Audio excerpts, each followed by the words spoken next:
Todos nós possuímos arrependimentos. Tenho certeza que em algum momento você já tomou alguma decisão que, se fosse possível voltar no tempo, você mudaria sem dúvidas. E se eu te dissesse que uma escolha diferente poderia transformar você de um simples estudante para um ditador cruel, ou até uma banana com bigode? Pois é, a Nicole viveu isso no episódio As Escolhas de O Incrível Mundo de Gumball. Então a gente dá uma olhada. O episódio começa com as crianças gritando e batendo na mesa pedindo comida. A Nicole tá na cozinha, exausta, tentando fazer a janta, e começa a narrar como a sua vida é horrível. Era um dia como qualquer outro. Ou seja, tão horrível quanto todos os outros. O Ricardo aparece mandando as crianças pararem, mas segundos depois pede pra elas gritarem mais alto. Crianças, parem!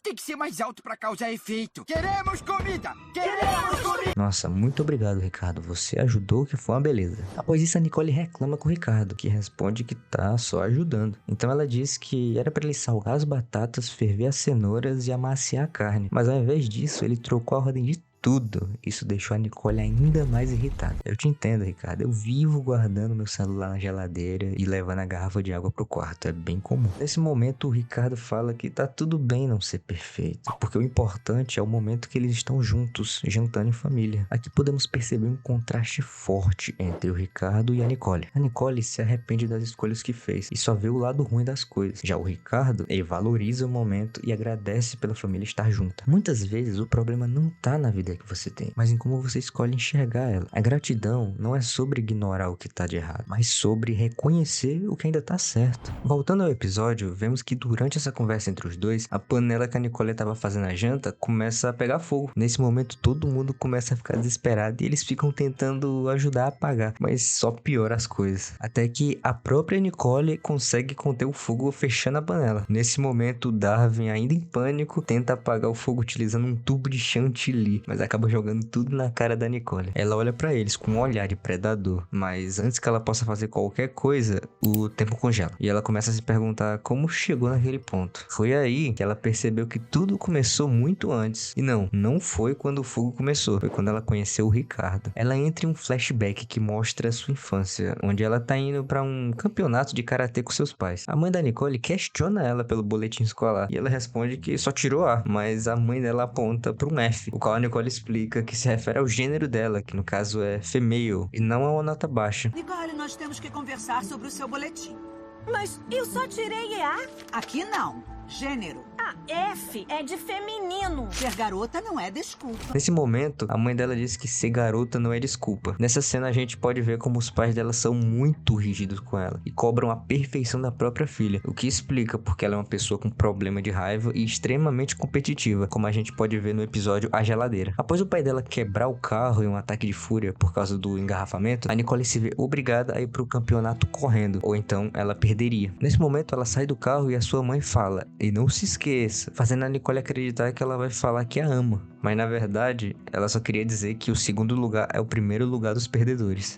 E não esqueça! Eu sei, mãe. Eu também te amo. Não, eu ia dizer segundo lugar é o primeiro lugar dos perdedores, mas pode ser. Isso só demonstra como a família da Nicole é disfuncional. Uma mãe que só pensa em sucesso, um pai que tem ataques de fúria e que, além disso, são incapazes de demonstrar amor pela própria filha. Correndo pelo parque, ela se depara com diversos obstáculos, como a calçada em obra, o Bob Banana oferecendo tocar uma música, o Harold dando em cima dela, um grupo de hippies e, por fim, um grupo de motoqueiros. Após correr muito, ela se dá conta que tá perdida. E é então que ela conhece o Ricardo, preso em um tronco. Cara, as burrices do Ricardo quando era criança faziam ele muito fofo, mas agora, depois de adulto... Esse foi o momento. Mas e se eu não tivesse ido pra direita? Onde eu estaria agora? Nesse momento, ela questiona como seria a sua vida se, ao invés de desviar do caminho por conta da calçada em obra, ela tivesse avançado mesmo assim. Nesse cenário, ela consegue chegar a tempo no campeonato, o qual ela acaba ganhando. Pois isso, ela teve sucesso em tudo o que fez na vida, se tornando uma ditadora cruel e odiada por todos no final. Às vezes você acha que uma escolha errada arruinou sua vida, mas a verdade é que poderia ter sido muito pior. Percebendo que esse futuro não seria bom, ela imagina como seria se tivesse parado para ouvir a música do Bob Banana. Quer ouvir a minha música? Tá bem.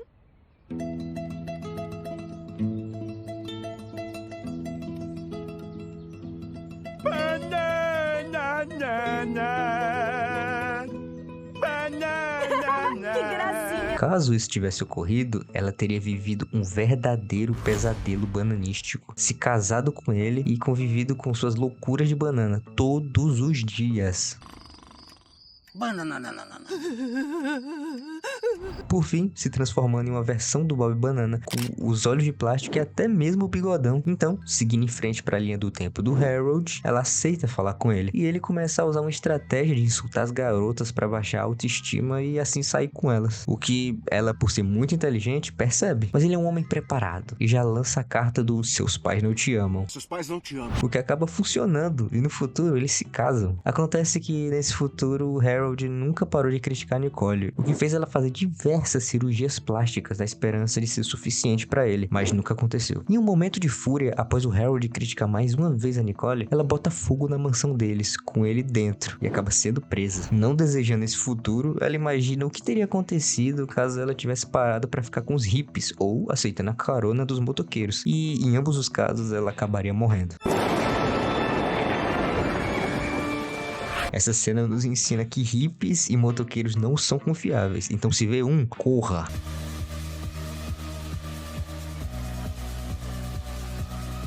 Então ela acaba percebendo que não havia outra alternativa, além da que ela já escolheu, de ajudar o Ricardo. Ajudando ele, ela diz que precisa ir, e o Ricardo, sem perceber, faz o exercício do porquê, que consiste em se perguntar porquê várias vezes e responder cada uma para entender se a crença é real ou foi criada por você ou pelos outros.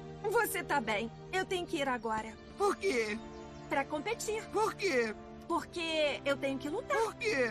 Porque eu tenho que ser a melhor. Por quê? Porque assim as pessoas gostam de mim. Mas muita gente já gosta de você. Você jura? Tipo, quem? E assim ela percebe que tudo o que ela fazia, inclusive o campeonato, não era porque ela queria, e sim porque os seus pais queriam que ela fizesse, e ela aceitou para agradar eles. Como vimos na cena do carro, os pais dela tinham uma dificuldade para demonstrar amor, o que gerou uma carência na própria Nicole. Os únicos momentos em que seus pais demonstravam felicidade por ela eram nos momentos de vitória dela, o que fez ela acreditar que só merecia amor caso tivesse sucesso. Nesse momento, ela descobriu que as pessoas gostavam dela independente do sucesso, pois o Ricardo demonstrou isso. Nesse momento de conversa entre os dois, ela pergunta pra ele o que ela iria fazer na vida, agora que ela entendeu que vencer não é tudo e que ela não precisa agradar os seus pais. Nesse momento, o Ricardo usa toda a sua genialidade e responde: Pode começar a viver. o verdadeiro ponto de virada na vida acontece quando você percebe que pode escolher por si mesmo, e isso inclui escolher ser feliz com o que já tem. Após isso, começa um clipe mostrando como foi a vida dos dois juntos até chegar nos dias atuais. Imperfeita, mas cheia de significado. No final, ela percebe que apesar dos problemas, sua vida é incrível. O flashback acaba e ela diz: Na verdade, quer saber? Eu não mudaria nada. Em seguida, ela se vinga do Darwin, jogando chantilly na cara dele. Coitado do Darwin. Esse olhar dele me deixou com uma pena. Depois disso, começa uma guerra de comida. A câmera se afasta e podemos escutar as risadas da família. Briga de comida! Ah, não, mocinho! É guerra de comida!